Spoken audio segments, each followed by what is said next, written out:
Bonjour. Bonjour. Alors, est-ce que vous pouvez nous présenter un petit peu votre moto? C'est une moto Yamaha, c'est une Yamaha Ténéré, donc 660 XTZ. C'est les motos opérationnelles du 121e régiment du train. Ils ont pour mission l'escorte de convois militaires sur les opérations type aujourd'hui. Je ne sais pas si on peut filmer, mais on a amené le PP-Log tout à l'heure sur la zone. Et on a pour but aussi d'ouvrir les routes dans les accès difficiles, fermeture de ronds-points et tout ce qui s'ensuit. Derrière nous, on a le chariot élévateur Manitou 625. Il faut savoir que plusieurs gammes de chariots élévateurs sont disponibles dans l'armée de terre. Celui-ci, c'est le plus petit. C'est pour ça que je tiens à insister. Celui-ci sera pour les palettes, tout ce qui est les palettes. Ces palettes-là seront potentiellement chargées soit directement sur le camion, le PP-Log que vous avez à côté, ou soit à l'intérieur d'un conteneur. On va employer après un deuxième chariot élévateur qui, celui-ci, est plus gros. Ça va être le 925 ou autrement le 10-180, c'est les chariots élévateurs lourds, pour porter directement. Voilà, les chariots élévateurs lourds, donc là ici c'est un Valmet, donc, fait pour lever des conteneurs. Donc une fois qu'on a chargé avec ce chariot là à l'intérieur du conteneur. Il peut soulever jusqu'à combien de kilos? Donc celui-ci il peut soulever 2,5 tonnes. 2,5 tonnes, il est télescopable, donc il peut aller jusqu'à 3,50 m et en 6 mètres de hauteur. La particularité de celui-ci, c'est qu'il est tout terrain, il a un bon petit dévers. Il est plutôt pas mal. C'est un chariot qui vient du civil, mais qui a été adapté pour être conforme aux attentes militaires, que ce soit l'armement ou que ce soit la décontamination chimique. Celui-ci, le plus petit, c'est pour transporter tout type de palettes. Voilà, tout type de palettes, donc ça va être des vivres, donc que ce soit de l'eau ou de la nourriture, ou tout simplement, comme ici présent, c'est des munitions d'artillerie. On est amené à transporter tout type de matériel, donc les vivres et aussi des munitions. Donc ces munitions-là, on va les approvisionner sur le PP-Log pour les envoyer directement sur la ligne de front. Celui-ci, c'est le modèle le plus petit. Ensuite, il y a le modèle intermédiaire, c'est le Manitou MLT 925. Et au-dessus, il y a le 10-180. C'est vraiment le même type, c'est tous des Manitou, sauf qu'on monte en gamme. Voilà, on prend les conteneurs et on vient les charger directement sur les plateaux PP-Log. Donc moi, je vais vous présenter le PP-Log, le porteur polyvalent logistique. C'est un véhicule qui est arrivé dans l'armée à peu près en 2013. En 2013, un véhicule avec un système de 8 roues motrices. C'est un véhicule polyvalent qui peut transporter tout ce qui est conteneur, plateau. Il est autonome, sans aide d'un engin de manutention comme ce véhicule-là. À l'époque, avant, on utilisait les engins de manutention pour le chargement. Et là, le véhicule est complètement autonome. Il vient, il récupère le plateau, il décharge le plateau tout seul. Le conteneur, il fait exactement pareil. Donc ce véhicule-là, ses missions, ça sera du ravitailler tout ce qui est des troupes avancées, en vivres, en munitions, en matériel. Il peut aussi dépanner tout ce qui est véhicule type léger, type PVP en dessous de 16 tonnes. PVP, qu'est-ce que vous voulez dire? Un PVP, petit véhicule protégé. Donc voilà. Donc par exemple tout ce qui est moto. Tout ce qui est moto, il peut le charger, mais ça sera dans un autre type de véhicule, mais non, plutôt de plateau. Ça sera plutôt soit dans un conteneur, soit dans une savoyarde. Alors, je vous présente le PVP. C'est un acronyme, ça veut dire Petit Véhicule Protégé. C'est un véhicule principalement qu'on va utiliser en mission comme véhicule d'escorte, de liaison, de sécurité, de sûreté et de transport de matériel ou de personnel. Donc là, vous avez un véhicule qui a un blindage de 6 à 10 mm. En haut, vous avez un armement qui est une MAC 58, qui signifie mitrailleuse à gaz 1958, qui a un calibre de 7,62 et qui a une cadence de tir entre 600 et 800 coups par minute. Donc c'est un véhicule assez maniable qui est en 4x4 et en 4x2, en boîte automatique. Donc voilà. On a un système de clim, un système de gonflage, de dégonflage des pneus en fonction de la route qu'on prend. Donc c'est assez sympa et assez pratique, surtout en mission. Donc à la base c'est un robot mule. Donc là pour l'instant il y a une mitrailleuse dessus parce que c'est un prototype. C'est en phase d'expérimentation. On peut le diriger avec cette télécommande où on voit il y a des caméras dessus. Donc ça peut être une sorte de robot espion. C'est ça. Ouais, voilà. Et au moins en fait sur un axe qui est dangereux, qu'on estime dangereux, on peut envoyer le robot. On l'envoie et on voit ce qui s'y passe. D'accord. Voilà.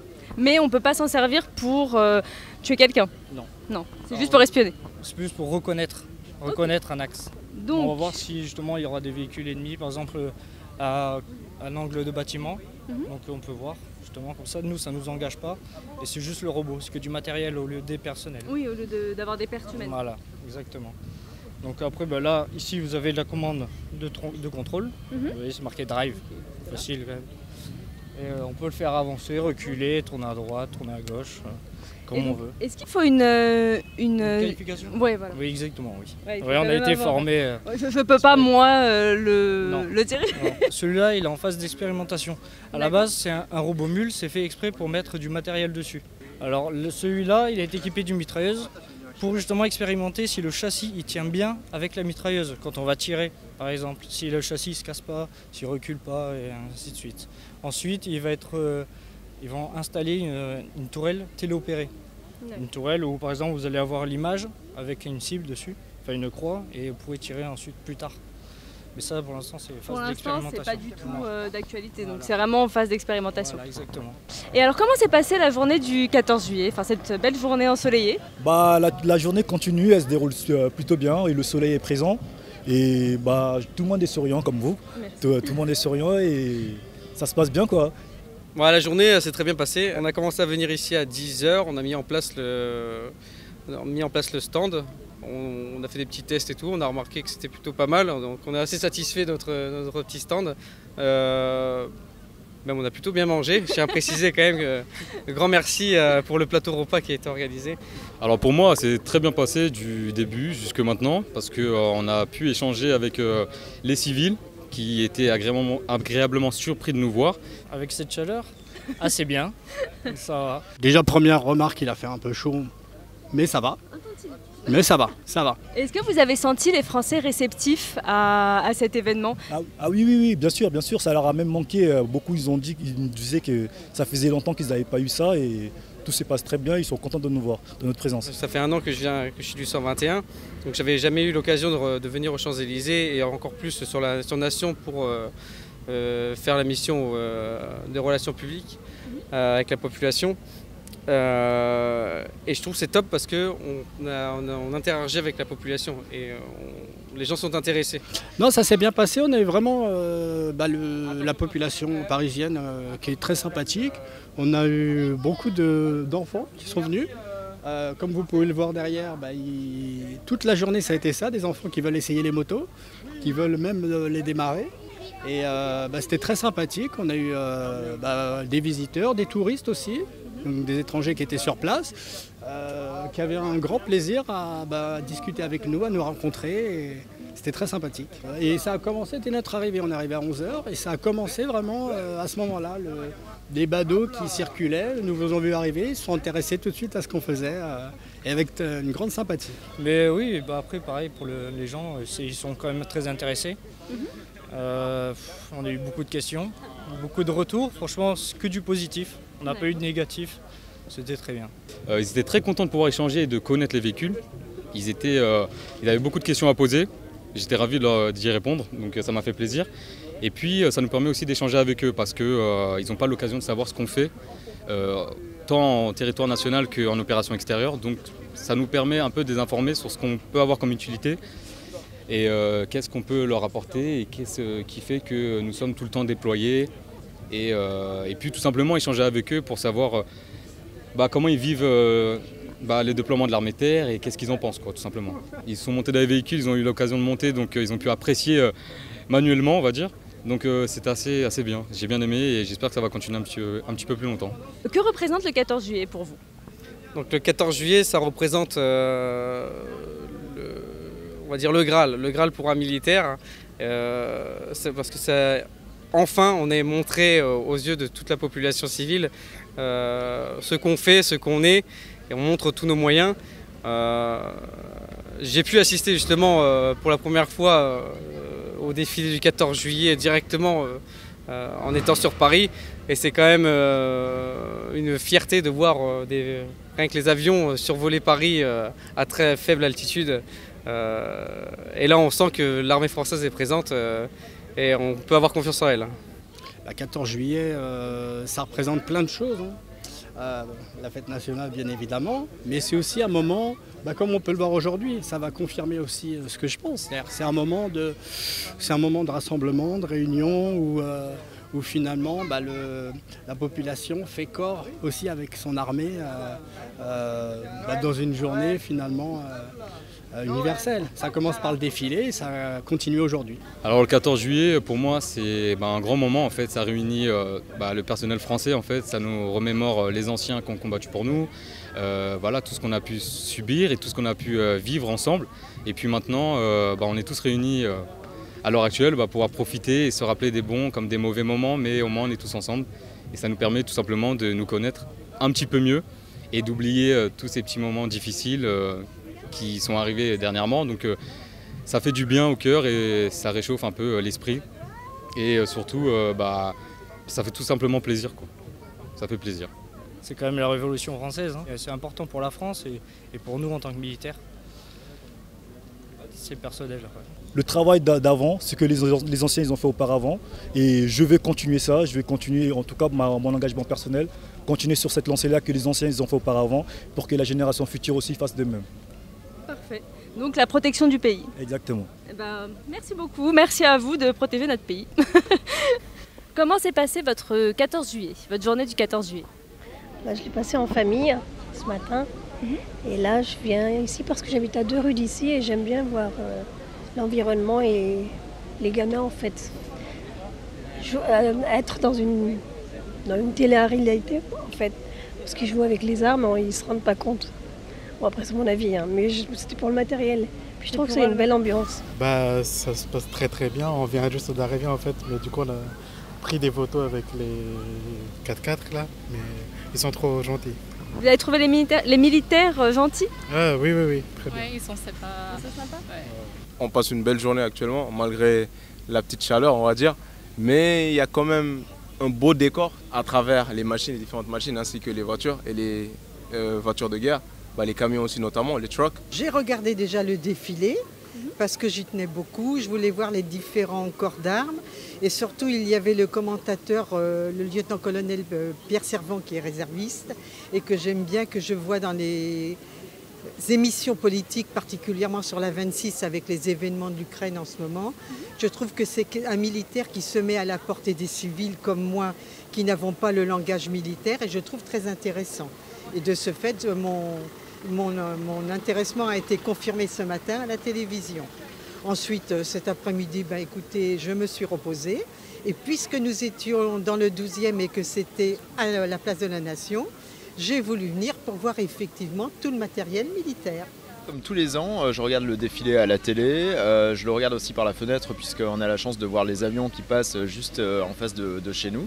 Et puis j'ai mis mon drapeau tricolore sur le balcon et puis j'ai fait entonner la Marseillaise dans l'appartement pour le plus grand bonheur des voisins. Et puis aujourd'hui, cet après-midi en tout cas, on est venu place de la Nation à la rencontre des militaires qu'on a pu voir ce matin sur les Champs-Élysées, qui nous présente donc face à nous tous les nouveaux véhicules, notamment le Serval et puis d'autres engins et le fameux canon César qui est aujourd'hui mobilisé en Ukraine.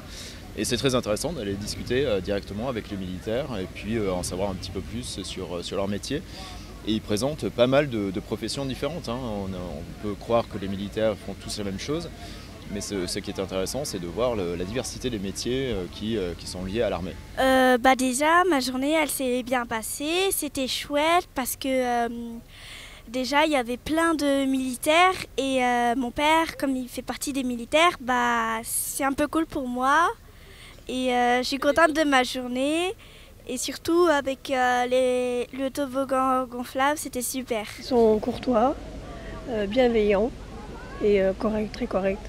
J'ai posé des questions parfois indiscrètes, mais bon, ils n'ont pas eu la réponse, mais je pense la connaître en fait. Parce qu'ils n'ont pas le droit de la donner tout simplement.